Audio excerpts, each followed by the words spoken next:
आम normal life ने विच इन्ना मेकअप ना कोई कम शाम है मैं प्रपोज करने ਦਾ मैं ना बनी वाला मैं भी नहीं हाँ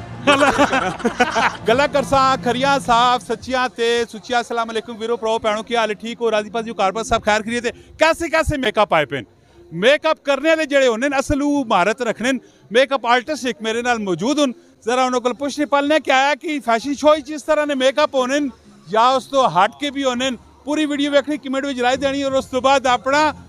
राय भी देनी और इस वीडियो शेयर भी करना। अस्सलाम वालेकुम। वालेकुम अस्सलाम। ये अग तत्ती हवा मेरे मुंह च लगनी पैनी मैं पहले शाह काला होया पे मैं दसो कि जेड़ा तुसी डिफरेंट किस्म दी मेकअप करने पैने हो ये तुसी पे करने हो कोई और पे करने नहीं ये सारे मेकअप जेडे मेरे हाथ ही होए न ते डिफरेंट किस्म दे मॉडल्स हैं और डिफरेंट किस्म दा ਅਸੀਂ मेकओवर कर रहे हैं। पाकिस्तान ने विचार रेडी आम नॉर्मल लाइफ ने विच इन्ना मेकअप ना कोई कम शाम है वे नहीं ज़्यादातर तो ये मॉडल्स जो ਅਸੀਂ करते हैं आम रूटीन नहीं है वैसटर्न किस्म की लुक है तो आम पाकिस्तानी जेडे हैं वो इस लुक को ज़्यादा पसंद नहीं करते बट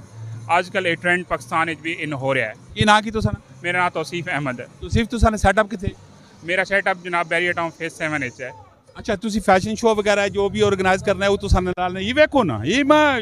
ये वेखो कितने सोहने सोहने जातक होन माशाल्लाह जी इन्हां नाल प्यार मोहब्बत भरावाला करने ते दिल करना नाल फुल चाह के मां प्रपोज करने दा मैं ना बनी वाला मैं भी नहीं हाँ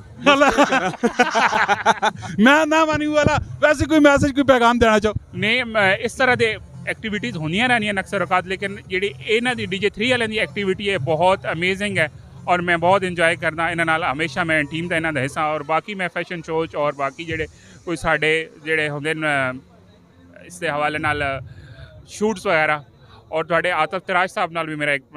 एक्सपीरियंस हो चुका है जिहदे नाल मैं उन्हां नाल एज अ मेकअप आर्टिस्ट काम किया शूट ते असीं जनाब काम करते रहे उन्हां नाल। वेरी गुड जी बेहतरीन हो गया। अगर तुसा इन्हां ने कोई कमेंट करना चाहने कोई अपनी राय देना चाहने तो लाजमी तुसी कमेंट में दो और इस वीडियो जितना हो सके शेयर करो।